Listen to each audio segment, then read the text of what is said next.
Hey, so definitely a late one tonight. Apologies for that. Um, Sorry that took so long too. I didn't realize I was in the. I had you guys in the waiting room while I was putting together my thumbnail and stuff. But yeah, so for tonight's live, I want to talk about how actors get cast. Um, Basically, the project, like from inception to when you get the audition email, and then kind of where the process moves forwards from there until you book your audition. So to start, it's it'll basically start with a script getting bought out by a studio. Uh, they greenlight it to be made. From there, the studio or production company is going to call a casting director. I mean, there's a lot of like other financial things that happen before that, but when it starts to concern us, right? They're going to call a casting director that they trust to work with, and that those decisions can be made based on previous work that they've done with those casting directors. If they think that casting director or casting company can really handle like the tone of the show, like a lot of times you might get like a casting director who's done really well with horror casting, or obviously like Sarah Finn has cast all of the Marvel projects and done such a fantastic job that that's now brought her into the Star Wars franchise with Kevin Feige. Um, so they will contact the casting director, and then if it's not shooting in New York or LA, there will probably also be location casting of some kind. So here in the Southeast, they're going to contact location casting. From there, everybody's going to get on a meeting and they're basically going to say, okay, here's the script. These are all of the roles that we need. They will divvy out who is responsible for casting like leads and series regulars, who's responsible for doing guest stars and co-stars. If it's a film, leads and supporting, et cetera, et cetera. They're going to decide and kind of like parcel out who's casting what. Um, so then from there, the casting director is going to get to work on the script. So they're going to read through the script. They're going to decide um, depending on each role that they're casting, they're going to decide the character breakdown for each one. They're going to write out the character breakdown. That's like the character description that you'll get in your emails, which will say, it'll include the specs, which is, male, 25 to 40, any ethnicity, right? And then the actual breakdown. Sorry, real quick, Mike Filippolo is asking if Nashville is considered in the Northeast market. No, Nashville, Tennessee would technically be considered in the Southeast. I think even states like Kentucky would still be considered Southeast to an extent. But basically, your two Carolinas, Georgia, Tennessee, Florida, and Louisiana are all going to kind of predominantly make up your Southeast market. Now, you would still have like like Alabama would technically fall in the Southeast, right? But there's not much production shooting there. Yeah, Nashville would be considered more Southeast than Northeast. Um, but to casting, so casting is going to read through the script. They're going to put together those character breakdowns, and they are going to um, put together the specs, and then the breakdown is like the description of the character, right? So after the specs, male, 25 to 40, any ethnicity. If the role is for Tom, we're gonna make up a role here. Tom is the vivacious leader of the rival group to our main heroes, right? So you're going to get that kind of a description written out. The bigger the part, usually the more descriptive they get in the text. If you're just reading for a co-star, like a smaller co-star, like an occupational co-star, like a waiter, an EMT, or something, it might just be like they wait tables, right? There might not be too detailed of a description for those. Um, from there, casting is going to send those breakdowns out onto their casting sites, whether they're using Actors Access or LA Casting, Casting Networks, whatever. Um, it won't be the one that is publicly available to all of us for free, right? It's one that's available only to agents. They will sometimes do like open calls and stuff like that, where that will get posted out to everyone. But for the sake of like first passes and stuff like that, that's definitely going to go through just the agent part of casting, or part of those casting sites. So from there, your agent is going to look at those specs and break down, and they are going to submit any talent that they represent that they feel fits those parameters, right? Um, and then from there, casting is going to get, I've had casting, local casting, mind you, here in the Southeast. I've heard say for even just day player co star roles, uh, get anywhere from 1,000 to 2,000 submissions per role. So that submission includes your, if it's Actors Access, let's say, that's going to include your headshot and your resume that you have uploaded onto, or that you've typed into on Actors Access. So they probably won't actually look at your resume for that submission part of the process. They're probably just going to look at your headshot, and they're going. This is why if you go to like Kurt Yu's Acting Career Center YouTube channel, or if you listen to a lot of other acting teachers, they're going to tell you the most important piece in your material repertoire arsenal is your headshot. It is what gets you through the door the most. That is the first thing anybody sees of you. So it's a crucial piece of your materials.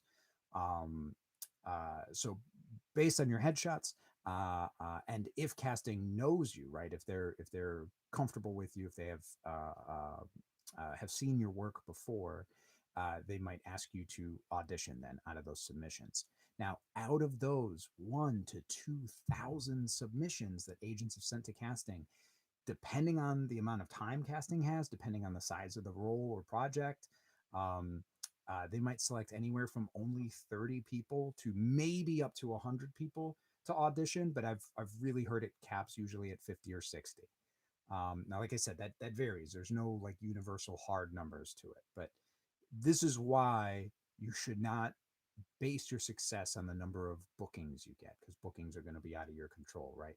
But the fact that you are getting an audition is such a win. You are already beating out thousands of people to get this audition. So pat yourself on the back for that if you are getting an audition. Um, so from there, uh, uh, you will have the audition, you'll do your audition. So that's going to get sent back. If it's TV, a lot of times they will book from tape just because they're moving so quickly. Now, if it is a larger role, you might have callbacks, or you might have a chemistry read. All of these things are going to go into decisions that will be made for larger roles. But if it's like a co star role, sometimes even guest star roles, um, you will book off of tape a lot of times.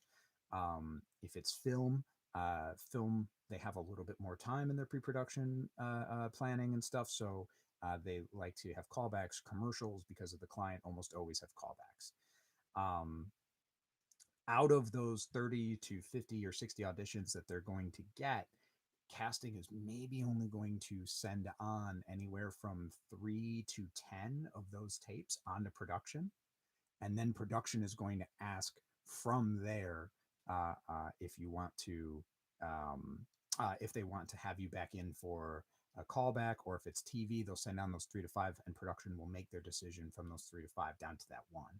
You're not going to get notified if you're one of those 3 to 5 to 10 that gets sent on to production. Once you do your audition, it's just out into the ether. It just goes into this black hole basically, and you don't hear anything back unless you've booked it, or there's some other terminology that will be used potentially beforehand. So you can get what's called an avail check. So an avail check is just a check from casting to make sure you are still available for the shoot dates, that no new schedule conflicts have come up. A lot of times that's when they have liked a lot of the tapes that they've received, and they want to just try to weed through or just double check with people to see if there's been any scheduling conflicts, so that if there are, they can just kind of remove those people from consideration. Um, that doesn't mean you should just always say you're available. If you're not available, you should say that you aren't available. It is more important, like I said, to build a strong relationship with casting over time, because that's going to get you more auditions, which is the name of the game, than it is to worry about booking this one project. So don't burn any bridges. Um, but as long as you're available, you say you're available. Beyond an avail check, you can get what's called a pin, or a first refusal. Um, a pin just means it's between you and maybe one or two other people. It's you're right there in the running. They really like you. Um, a first refusal means, uh, if in the time between them officially giving you an offer, you say get another booking, right? Or another scheduling conflict would come up in that time. You have to let them know first and give them the opportunity to officially give you an offer. That's basically what a first refusal means. So let's say what's the date? It's June 19th. Happy Juneteenth, everybody. Officially a federal holiday. That's awesome. If it is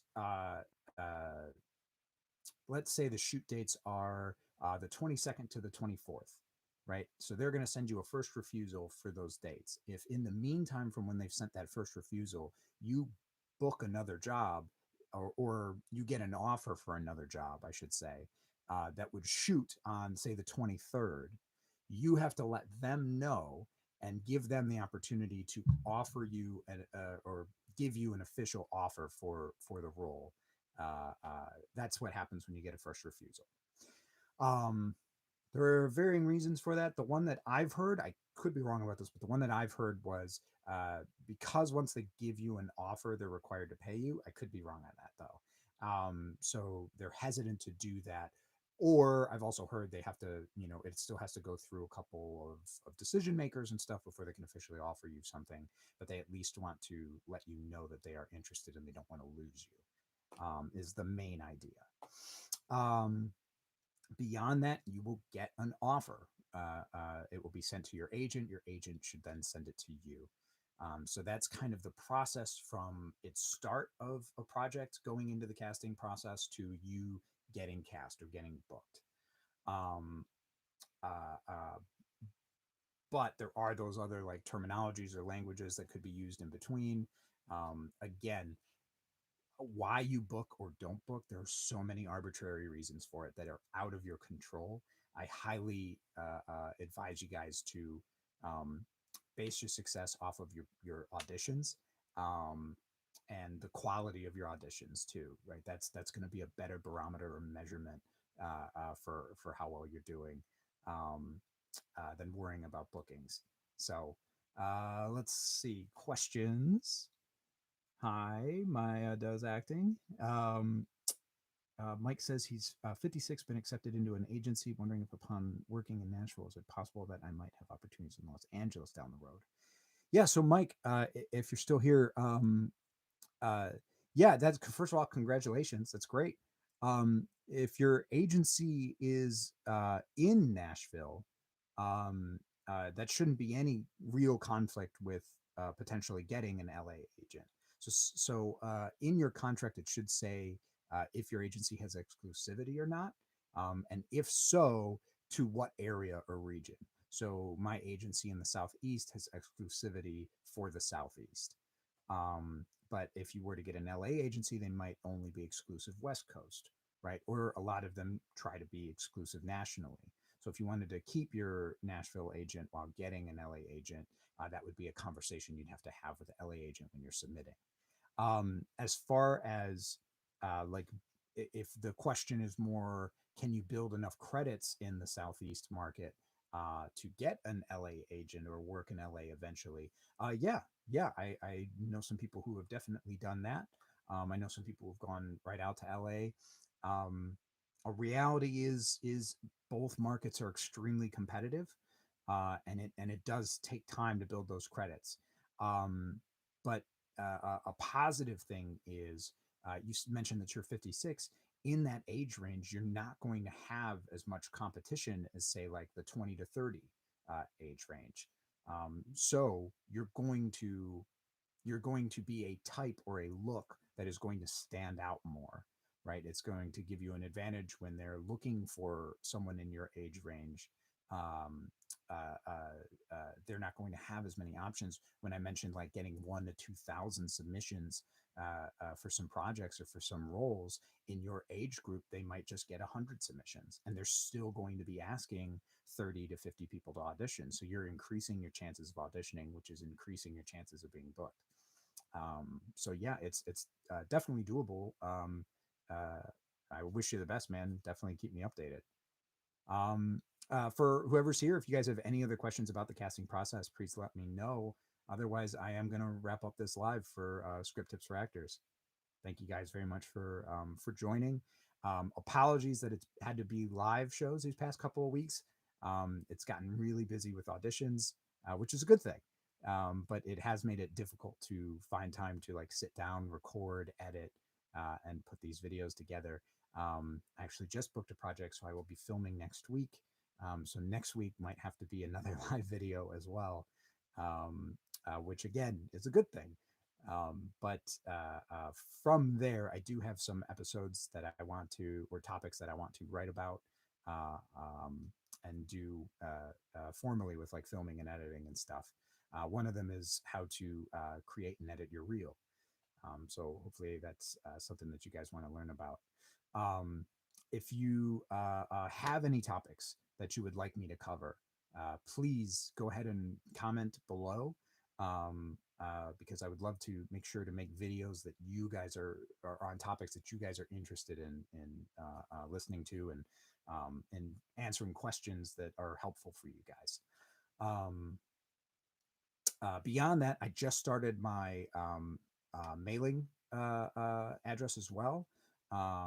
So if you want to sign up for that, I'm giving away a JPEG copy of my script checklist, so you guys can have like a formal, uh, um, like tangible version of it. Well, it'll be digital, but you can print it out.